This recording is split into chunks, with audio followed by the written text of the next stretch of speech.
Good morning, dear children. Welcome back once again in my English class. This is the second video of Unit 6 Brown Wolf. In this video, I will explain the remaining paragraph of this chapter from paragraph number 23 till the last. So, stay with me till the end of the video and you will come to know that with whom that dog went. So, without wasting much of your time, be ready with your book, take out your pencil and read along with me.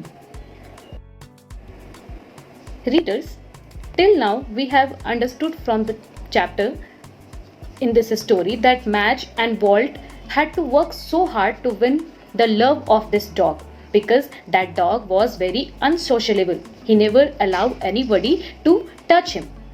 And most of the time he just flew in the north direction. That's why Walt got him a dog collar on which he has written his cottage name. So whenever he ran away, he could easily find out that dog and bring it back to his cottage. And one thing that they have always noticed, that this dog always fled in the north direction. And that's why Walt and Madge guess that it must be like homestay that takes him to his original living place. So one day on the trail, Madge and Walt met Skiff Miller. He had came from Longdye, a region in northwestern Canada. So before going, he asked from Madge and Walt that how long have they had this dog with them. And just then the dog started shaking his body, started swinging his body side by side, and when Skiff Miller was rubbing the foot pad of the dog, he opened his mouth and barked so loudly.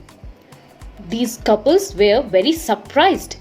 They stared at each other, and it was the miracle that happened first time till now, because before that wolf had never barked.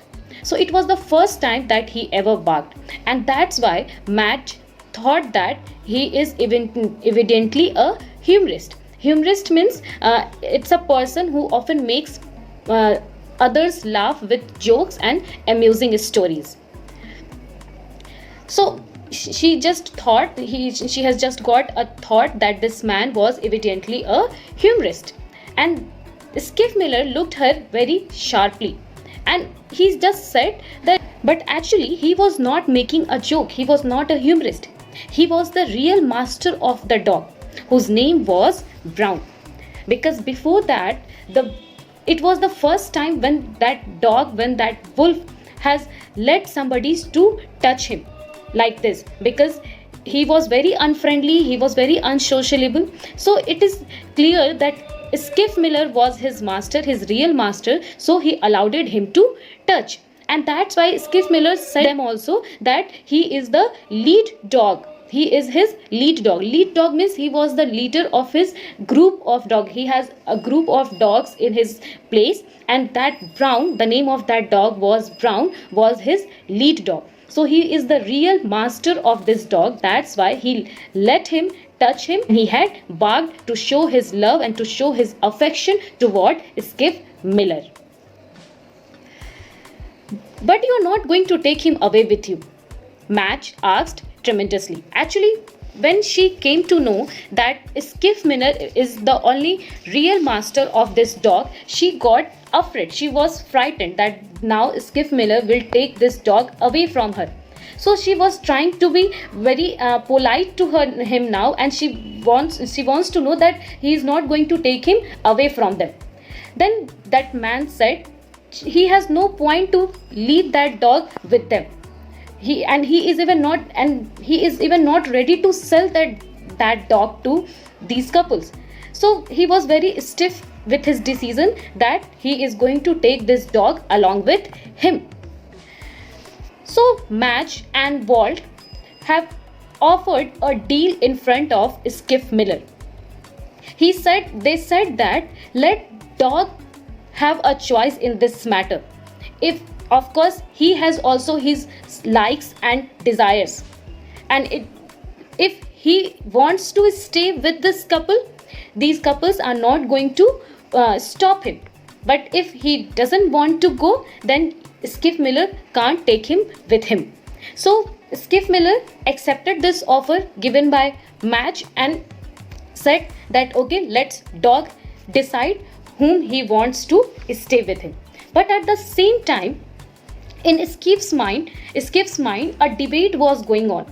He was debating the matter, and because he was unsure whether the dog wanted to stay with Walt and Madge or he want to go with Miller.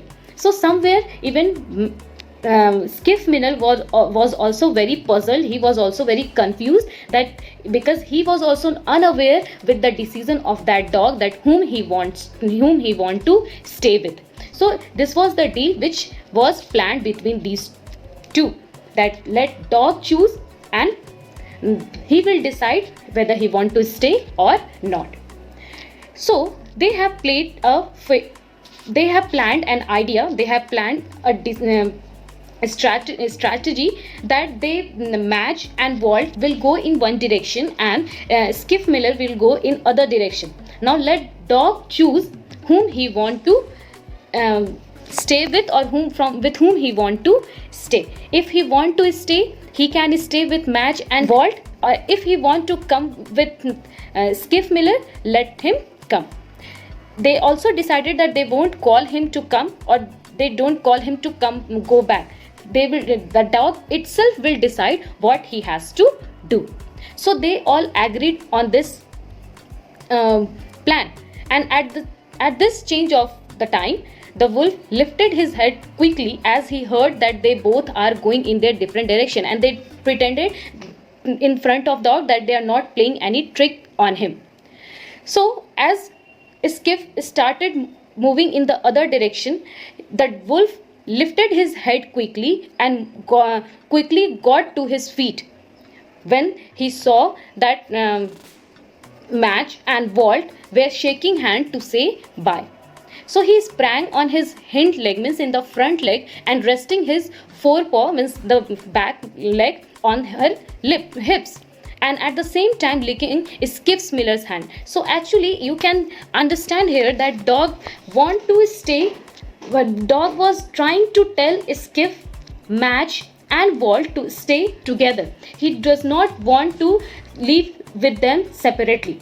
That's why when Miller was going, the dog tried to pause him, and when Madge and Walt started going apart, he tried to pause him by licking their hands. Okay, so he was tried very hard to stay with both of them.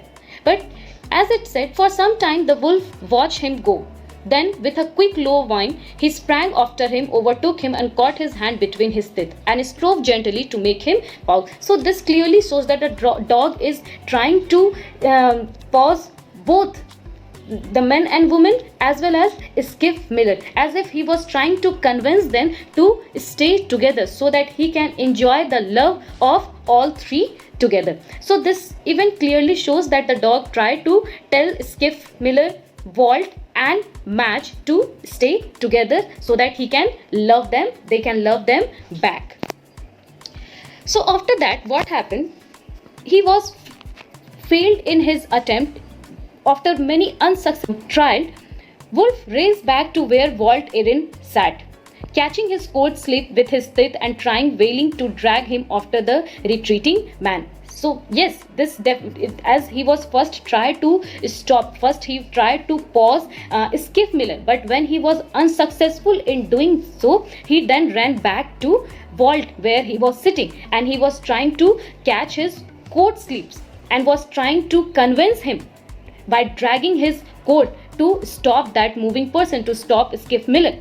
Then he turned his attention to Madge. So when Walt hadn't responded him properly, then he again turned to Madge. He snuggled his head in her lap, nugging her arms with his nose.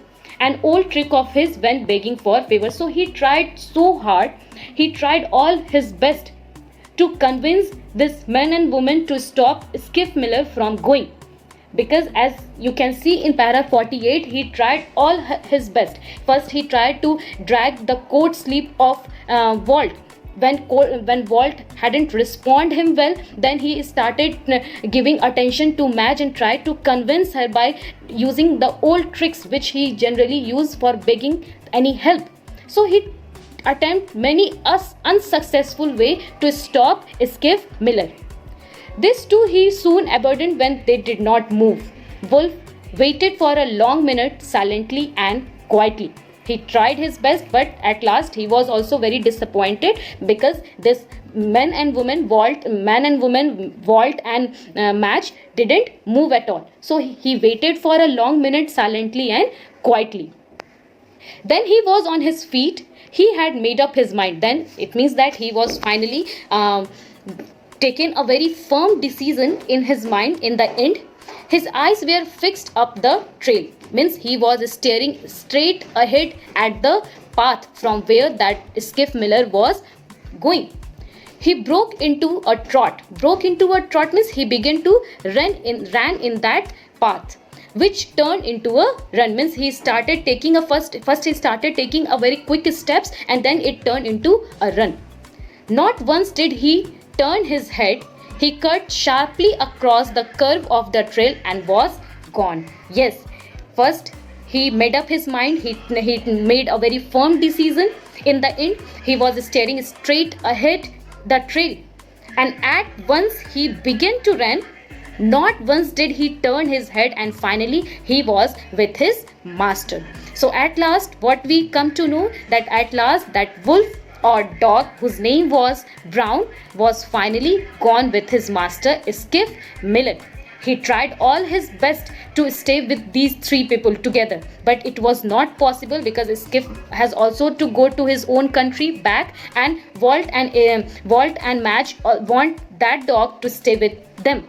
But it was not possible. So at last that dog showed his loyalty toward his master Skiff Miller, and he cut sharply across the curve of that path, the curve of that trail, and was gone along with them.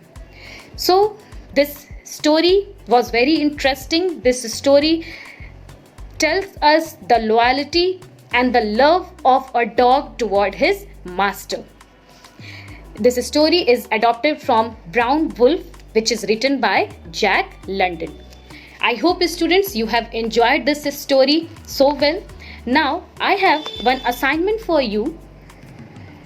Here are some keywords of this chapter, related to this chapter. Okay, you need to learn these keywords, trace it in your copy, learn it properly, and try to use these words in framing sentences. It is definitely going to help you a lot and enhance your vocabulary skill. Okay, so do the exercises, try to do the exercises by yourself. Try to answer the questions which are given in your book. Okay, read the chapter twice with more sincerity and thoroughly. See you in the next video. Keep smiling, keep reading. Thank you so much.